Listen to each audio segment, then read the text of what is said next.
Ahora vas a presentar Oye, para allá. No, no te preocupes. a don José Luis Viejo Gonzalo, que ha sido director médico y gerente del Massachusetts Instituto de Psiquiatría, es director del Hospital General Penitenciario y muchas otras cosas, porque entre otras me acabo de recordar, director del curso básico de gestión sanitaria y muchas cosas más. José Luis Viejo tiene la palabra. Bueno, buenas tardes a todos, gracias por la asistencia. Agradecer a los organizadores de estas jornadas pues su invitación, especialmente al doctor Sánchez Montero y al profesor Amaya, a los que me une unos lazos, una vinculación afectiva especial. Muchas gracias y el año que viene estaremos aquí. Sin duda. Bueno, voy a tratar lo más brevemente posible el tema que me había propuesto, que eran algunos aspectos básicos de la biotecnología. Mi visión es un poco, digamos, desde el punto de vista antropológico, en lo cual pues vamos a hacer un pequeño repaso de cómo hemos llegado a este siglo de las tecnologías, especialmente de la biotecnología, que a través de las proyecciones que he preparado, pues lo van a ver más fácilmente que a través quizá de mis palabras, que voy a ir un poquito rápido para no extenderme en demasía. Bueno, en primer lugar, todo el hacer del ser humano en sus múltiples acciones y funciones ha de ir encaminado a la finalidad del beneficio de su propia salud y de los seres vivos en general. Mejoras en todo tipo, como también es en el tipo de su vida de relación y sobre todo en la integridad de ese mundo que posee él, físico y mental.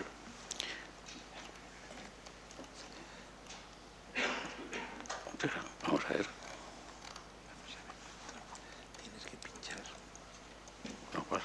No, para que se vea en pantalla ahí, en la copita esa. ¿Eh? Sí, déjame, permíteme. Una copita.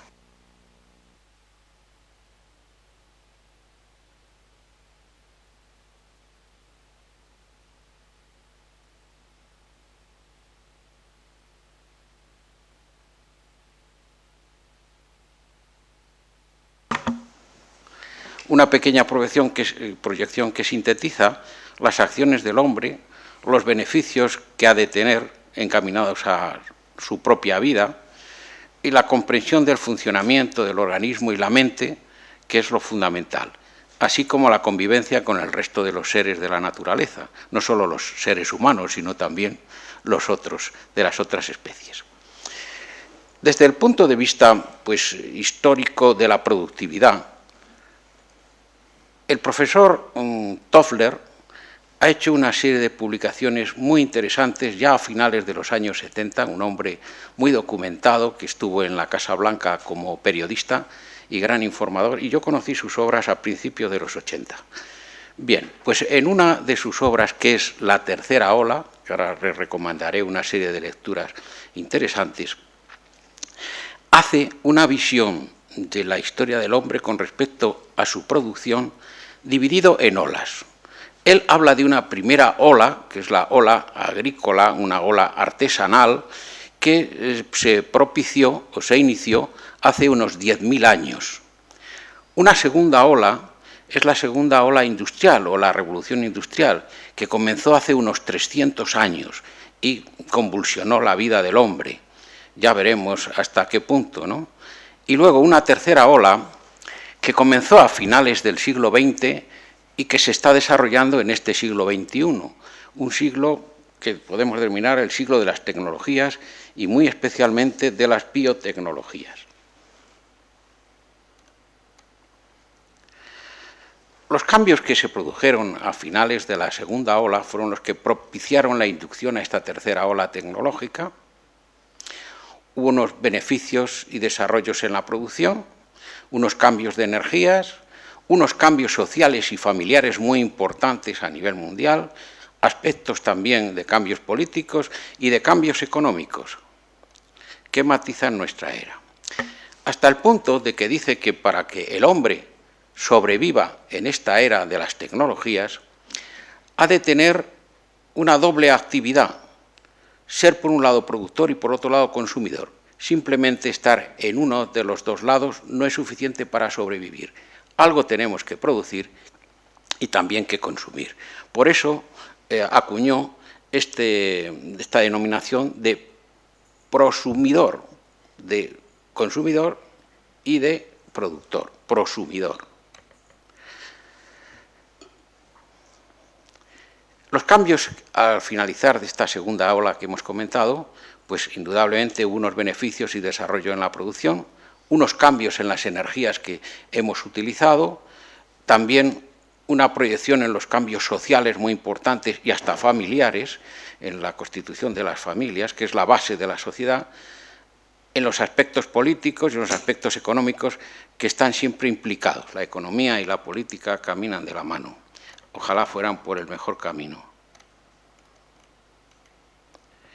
Bien, los descubrimientos del siglo XX, sin duda, más importantes para mí, son dos que voy a mencionar. Uno fue el átomo y su descomposición, y otro, el descubrimiento del ácido desoxirribonucleico.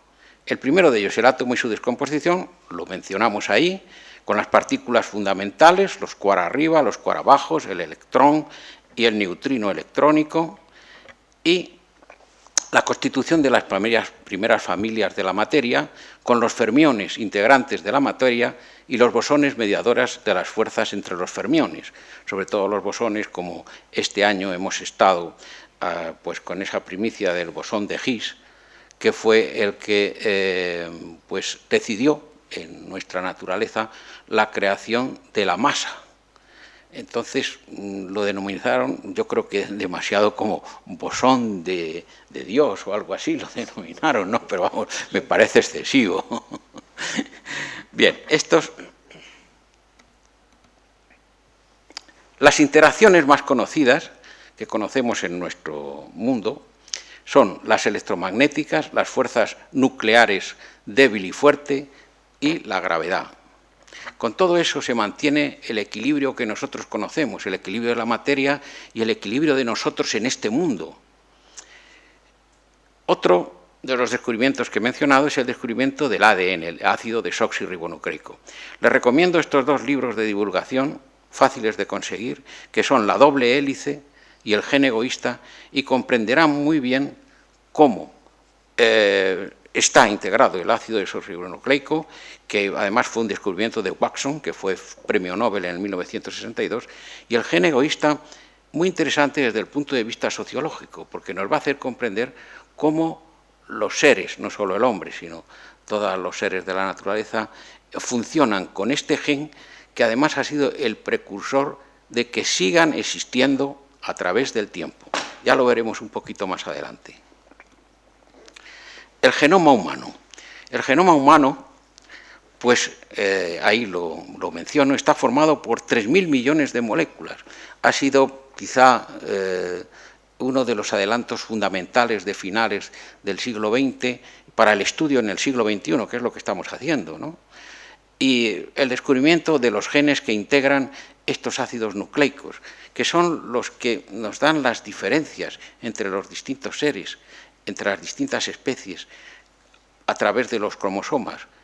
Los genes, pues podemos encontrar de ellos en funciones diferentes y muy fundamentales para la constitución, por ejemplo, en el ser humano, que son los genes estructurales, los reguladores, los arquitectoriales y los temporales.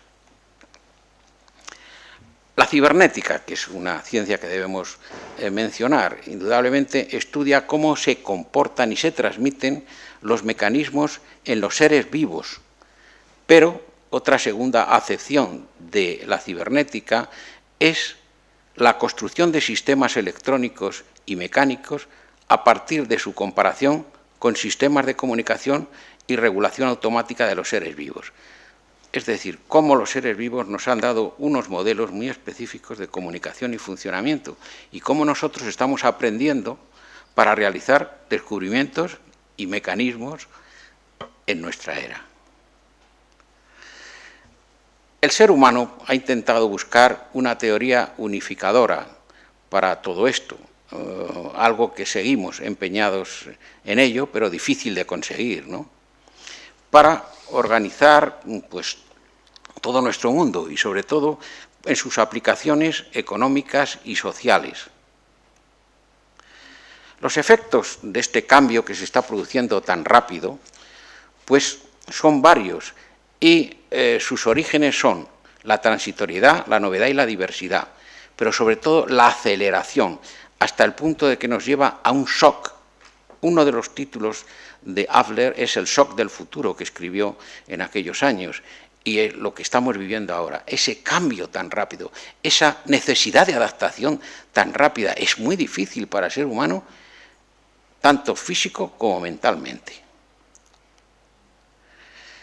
También, socialmente y en todos los planos de actividad del ser humano, se plantea una lucha por el control del poder, que afecta tanto al mundo empresarial como a los estados en general, el comportamiento de los mercados, los medios de comunicación, la familia con sus cambios actuales, incluso en el plano de las creencias, puesto que la ciencia, pues, influye y hace evolucionar este tema de la creencia. La biotecnología, específicamente. Bueno, pues la biotecnología ya es una ciencia que es la semblanza o la implicación de muchísimas ciencias. Aquí ponemos algunas de ellas: la biología, la bioquímica, la genética, la virología, la agronomía, la ingeniería, la química, la medicina y otras más que no están aquí mencionadas, pero que conforman todo el contexto de la biotecnología porque entra por todos los campos. Todas las ciencias tienen aquí su espacio. Los beneficios de todo esto, pues por un lado, ahora que estamos aquí en la casa de los ingenieros, claro, está la mejora de los cultivos, porque es la base de nuestra nutrición. La mejora de la salud del ser humano en todos sus aspectos, como ya he dicho, físico y psíquico. Las necesidades energéticas, incluso las energías limpias y que no tengan contaminación de nuestro medio ambiente. Y luego las interrelaciones y las sinergias entre las distintas tecnologías, que son un beneficio de gran importancia. La ingeniería genética. La ingeniería genética es la manipulación y la acción sobre los ácidos desoxirribonucleicos para lograr una mejora, entre otros casos para luchar contra determinadas enfermedades y para promover especies de mejora en general, como veremos, ¿no? Como veremos luego con algún descubrimiento que se ha hecho hace pocos años y que ha constituido la base del premio Nobel del año 2012. Veremos cómo se logró hasta un ratoncito genético, que es el que usamos ahora en los laboratorios, y luego, por otro lado, las células madre, a partir de unas células normales, sin tocar las células embrionarias y, por lo tanto, sin tener que matar embriones. Las nuevas biotecnologías. Pues, por un lado, su aplicación en el tejido de células, en las células y los tejidos, algo para reponer en el ser humano, por ejemplo, pues los diferentes tejidos, sobre todo el que se ha adelantado muchísimo, es en el epitelial, donde ya se realizan en los laboratorios grandes siembras de células para hacer trasplantes y, bueno, en general de todo tipo que se quiere llegar a órganos, ¿no? Veremos a ver cómo lo logramos. Los procesos biotecnológicos, la microbiología, que ha sido para un gran avance en el conocimiento, desarrollo para estos tanto beneficiosos como para los patológicos y sabernos defender de ellos, y luego la ingeniería genética. La bioinformación. Son técnicas basadas en la utilización de proteínas que disponemos en aparatos electrónicos para obtener sensores biológicos y biochips. Esto ha sido un gran adelante de finales de siglo y de principios del presente, porque además estos aparatos, estos sensores, se potencian por el empleo de la lógica y de la memoria. Es decir, estos aparatos nos van a servir para ayudarnos a decidir de una forma lógica y a guardar esta memoria, a guardar esos conocimientos. Luego, pues técnicas de ingeniería genética, pues van a solucionar los productos de demanda que hay en la actualidad, en diferentes áreas, como el área farmacológica, el área pues, de la propia agricultura y la producción, con los transgénicos y demás, y otras áreas muy demandadas. Bueno, estamos ante una crisis, que es la mengua de los recursos de energías no renovables, la acumulación de gases y calentamiento global y el declive de la diversidad biológica. Esto nos lleva a una crisis que tenemos que actuar. La biotecnología nos va a ayudar a salir, creo yo, de esta crisis que se ha planteado el ser humano. Para el futuro hay que cambiar las matrices operativas. Entonces estamos ante una nueva matriz operativa, según Rifkin, donde hay una confluencia de fuerzas tecnológicas y sociales que propician este cambio. Para ello se implican las biotécnicas. Por un lado, he mencionado los grandes laboratorios que están haciendo patentes, ya que, y esto lo critico un poco, la oficina de patentes norteamericana es bastante permisiva, aunque se ha prohibido la patente del organismo humano, sí se ha permitido que se patenten partes, lo cual no estoy muy de acuerdo, pero bueno, así se ha hecho. Luego de otros muchos hallazgos y muchos descubrimientos se están patentando allí en una nueva génesis eugenésica. Ya veremos a ver. La naturaleza bioindustrial, el genoma humano, que ya hemos mencionado algo muy importante, como hemos dicho, tiene 3.000 millones de fórmulas que tenemos que desmenuzar para conocerlo. La sociobiología es un cambio importante el que se está produciendo en nuestra sociedad. El apoyo de la informática está siendo fundamental, si no, no podríamos hacer el avance tan rápido. Por ejemplo, en el genoma humano, si no trabajamos con la informática, los avances serían mínimos. Y en general, el cambio de la naturaleza que tenemos que cuidar. Los recursos biotecnológicos y las técnicas de transformación nos llevan, como ya había adelantado, a una génesis artificial, a una eugenesia artificial. Esto, bueno, hay que tratarlo con cuidado y hay que desarrollar unas buenas leyes de protección desde el punto de vista deontológico, las leyes biotecnológicas y de protección. Estos son los libros que les recomiendo. La doble hélice de Watson, El gen egoísta de Richard Dawkins y La agresión de Konrad Lorenz. Ahí encontrarán una explicación muy importante a nuestro momento tecnológico y al desarrollo de las especies y del ser humano. La supervivencia, históricamente, y bueno, luego con las teorías de Darwin, se consiguió a base de conseguir moléculas estables y también organismos estables. Ahí les pongo un ejemplo, el diamante, como organización molecular estable, y la selección de especies y replicadores biológicos muy importantes han sido los que han hecho progresar la evolución de los seres hasta llegar a los seres humanos, dando formas estables como las que conocemos actualmente. Aquí es una gráfica del ácido desoxirribonucleico y las 4 bases púricas o pirimídicas que integran, como ven, esa doble hélice que está en su conformación como una escalera de los trapecistas y donde los peldaños son los confrontamientos de las bases nitrogenadas, de las bases púricas y pirimídicas, la citosina, guanina, adenina y tiamina, con las que se conforman las variedades que dan la clave de cada uno de nuestros organismos y sus variedades. Aquí está el ácido ribonucleico a la izquierda, que es el mensajero, es el que luego dirigido por el desoxirribonucleico, va a hacer el molde o conformación de las proteínas fundamentales para nosotros, para seguir existiendo y para nuestra reproducción. Aquí vemos la estructura dinámica de una célula con su núcleo, donde está el ácido desoxirribonucleico, donde están los cromosomas, ahí. Aquí el ADN en esta estructura, y luego vemos un cromosoma.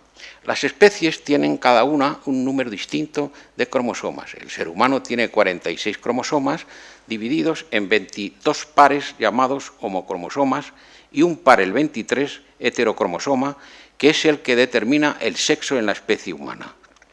El cromosoma X, el cromosoma Y.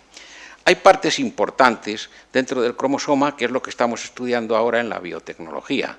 Primero, los genes que conforman esas variantes y que también son productores a veces de alteraciones de tipo patológico y que se están estudiando en el laboratorio para poderlo solucionar. Pero hay una parte, fíjense, muy interesante, que en la diapositiva siguiente también vamos a comentar, que es la parte terminal de estos ácidos desoxirribonucleicos, que es el telómero. El telómero es la parte terminal y es como si fuera una especie de capuchón protector, el cual, fíjense si tiene importancia, nos va a determinar la edad biológica del ser. De tal forma que en cada reproducción de células, pues claro, se van seccionando, los ácidos ribonucleicos se van duplicando, pero los telómeros se van acortando. También en los procesos patológicos se acortan estos telómeros, con lo cual el estudio del telómero en el futuro nos va a dar las posibilidades de vida, de años de vida del ser humano y las patologías que ha padecido y que se pueden solucionar. Aquí ponemos pues dos genes, ahí, el POT1, el POT mutado, que son productores de cáncer. Bueno, pues todo esto va a ser susceptible de un gran estudio para solucionar este grave problema del cáncer, que es una de las enfermedades que más nos lleva a la tumba.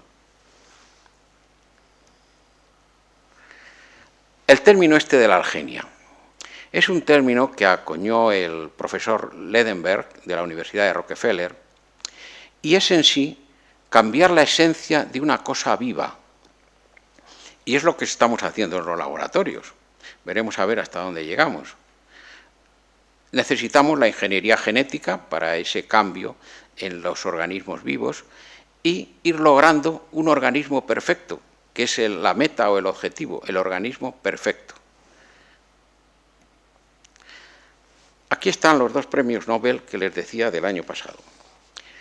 Uno de ellos, el primero, fue por la clonación del ratoncito este del que les hablé antes, y el otro fue por la utilización de estas células